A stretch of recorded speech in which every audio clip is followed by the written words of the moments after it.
We all change. When you think about it, we're all different people throughout our entire lives. And that's okay, that's good. You have to keep moving so long as you remember the people that you used to be. I will not forget one line of this. I will not forget one day. I swear.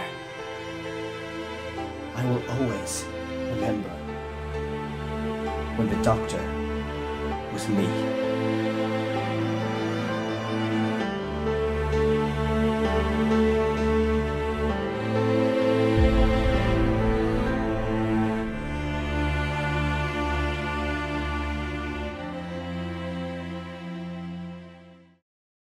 Hey everybody, my name is Vinny and I'm here to say goodbye to Matt Smith. Yesterday marked the most exciting time for any Doctor Who fan, and the most dramatic. That Christmas special. We said goodbye to Matt Smith as he dramatically said his last words as the fez-wearing, bow-tie-loving madman. A whole new Doctor suddenly took the reins, and he doesn't know how to fly the TARDIS. What? I'll admit, it took me a while to warm up to Matt Smith at first, but then again, it is pretty hard to follow David Tennant, who I consider to be the best fit for the role. But after a while, some getting used to and some great performances by Matt Smith, I came to accept and love Matt Smith as my favourite fictional character of all time. And surprisingly, I was sad to see him leave.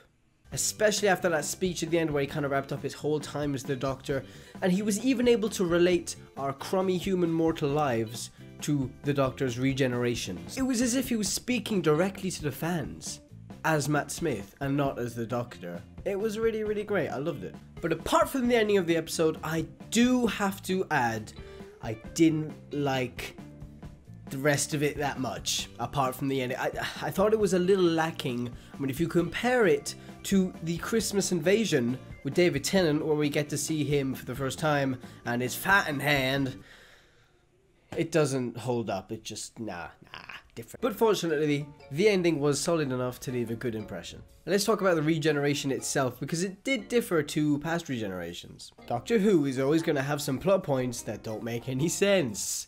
It's science fiction. In science fiction, you can write anything off as just being some crazy technology we don't understand. And I think as a viewer of the show, you kind of have to accept that, or else the viewing experience just goes down the toilet. So it didn't really bother me that the Time Lords trapped in another universe were able to give the Doctor more regenerations. I've just come to accept that stuff. I think they took quite a risk changing the way he regenerated at the end, but it really paid off. His surprising, unexpected, and sudden transformation really caught me off guard, and it capitalized on the fact that I wasn't ready to let Matt Smith go.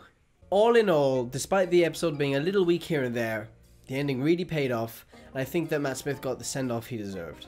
And somehow they're able to make it just as emotional as David Tennant's regeneration. So, bravo. So farewell, Matt Smith, ya fish finger and custard eating raggedy man. For me, you may not have been the best Doctor, but you left your mark.